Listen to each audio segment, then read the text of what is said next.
Hey everyone, so in the field of exercise performance, breath work and general health, there's often a consideration of whether nasal breathing or mouth breathing is optimal. And whilst we have a fantastic book by Patrick McEwen called The Oxygen Advantage and James Nestor called Breath, who have delved into both the scientific literature and also the literature as a journalist and indicate that nasal breathing to be the more optimal form of breathing, especially when it comes to general health. We don't have a lot of scientific literature within the scientific domain about whether nasal breathing or mouth breathing is better for exercise performance. There were a few papers in 2015, 2014, and back in the 90s by John Dallam, and they have mixed results. However, within these papers, they didn't take on individuals who have been nasally adapted. And I'm going to describe what that means after we go through this study in a moment and talk about nasal adaptation, because the study really shows what's happening with the physiology. And this is probably the first real study that we've got where individuals were adapted to nasal breathing when they became testing. So Professor George Dallam at Colorado State University, over the space of 2.5 years, only managed to recruit 10 recruits, 5 females, 5 males. And they had to have gone through 6 months of being nasal only breathers during exercise. And these were endurance athletes, some triathletes and some marathon runners. And what he basically looked at is he looked at incremental step tests, so starting at generally a nice walking pace every 30 seconds, increasing the intensity until the individual was running and then could no longer continue to run. Then on a separate investigation, they also looked at 85% of the work rate at a steady state for 6 minutes, which is enough time to balance out the physiology to see what's going on. And they compared that in these individuals either with their nose pegged off, so they were mouth breathing only, or their mouth taped up and they had a special device that was checking for nasal breathing. What did they look at? Well, they looked at obviously the total work done. They looked at ventilation, heart rate, the respiratory exchange ratio, which gives us an indicator of how challenging and hard it is, perceived exertion, and then delved into other things like ventilatory efficiency and end tidal gas volumes, all things that can be done on a cardiopulmonary metabolic test, essentially. So what did they discover? Well, in fact, they discovered that in both cases, mouth breathing and nasal breathing, there was no change in the actual overall exercise performance. The total work done was the same. However, in those when they were doing nasal breathing, there was a 22% fall or reduction in breathing frequency and roughly 25% drop in ventilation. So therefore, they did the same amount of work on 25% less breaths.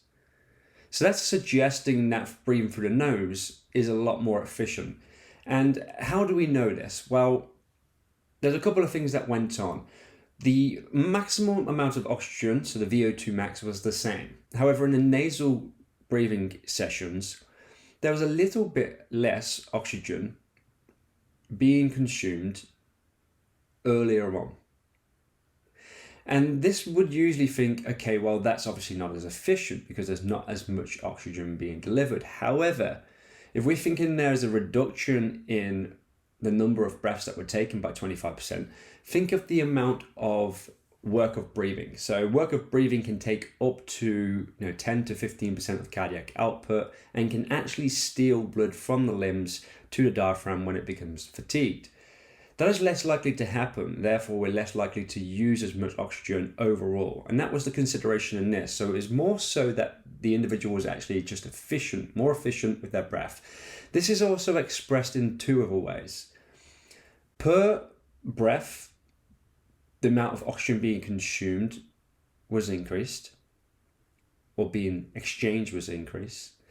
And per breath, the amount of carbon dioxide that was being breathed out was a little bit less. So the end tidal gases in terms of carbon dioxide, which is a reflection of the level of CO2 within the alveoli, was a little bit higher and the oxygen was a little bit lower. In fact, the fraction of inspired to expired oxygen, the difference between the two, was greater in the nasal trial, meaning that more oxygen was actually being consumed and delivered. And this could be happening in two ways.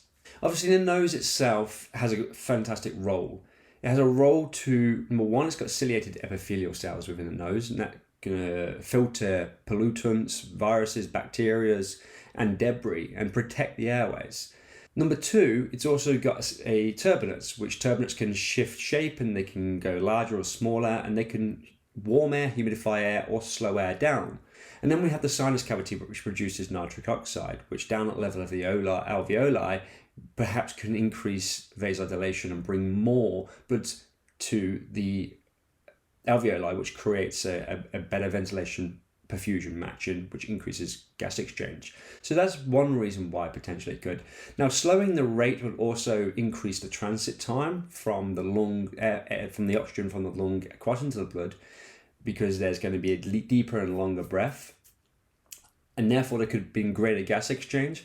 However, as Patrick McEwen often discusses, is if you have a higher level of CO2, a high level of air tolerance, then why is it, then down at the level of the cells, we get this shift of the oxyhemoglobin curves to the right hand side, which then means that more oxygen is going to be offloaded out of the hemoglobin, out of the blood. And if that happens down at the level of the cells, it's more likely to then get taken up into the mitochondria to be used for production of ATP. So we get greater oxygen delivery and greater, therefore, more energy delivered by oxygen. So we become generally more efficient at doing that. And that's what this research also suggested, that actually ventilation efficiency improved. So not only are we now getting a little bit of evidence to suggest that this is being improved, we're also starting to have a debate in general overall in the breath space that because of the likes of Wim Hof improving breath work and making it more popularized, the consideration of the talk is being talked about more. And this is fantastic. And this is real positive to see, because there is, from James Nestor's book, if you go and read that, there's a big impact on whether nasal breathing impacts health in general. But in a sporting context, some of the prior research, which hasn't had mixed results, might have been because they didn't actually use individuals who were adapted to nasal breathing. And why is that? Well, number one, if you're an individual who has always used their mouth or breathed in through their nose and out through their mouth, your physiology and your psychology and your general feeling state in exercise has become accustomed to that style of breathing. That's a learned behavior doesn't necessarily mean it's optimal. In fact, now we potentially know there's evidence to suggest it's not.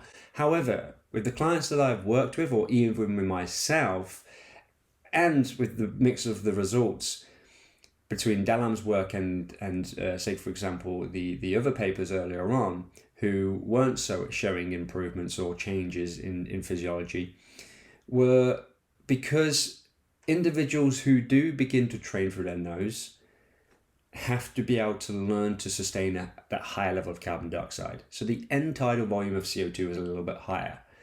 Now, carbon dioxide obviously is that primary stimulus to breathe. And it's also what causes innate panic alarms and triggers with anxiety within our brain as well. So you know that when exercise becomes too challenging, you get that air hunger, you have to slow down. You try and find many athletes that are willing to go through a 12-week, 6-month process, that are willing to take that long out of their routine, if they're competitive athletes, to wait until the response improves and their physiology changes, so therefore they can get the adaptation and the optimization from it. Most are not willing to slow down. Others are not willing to go through the discomfort of the air hunger, because it becomes a barrier.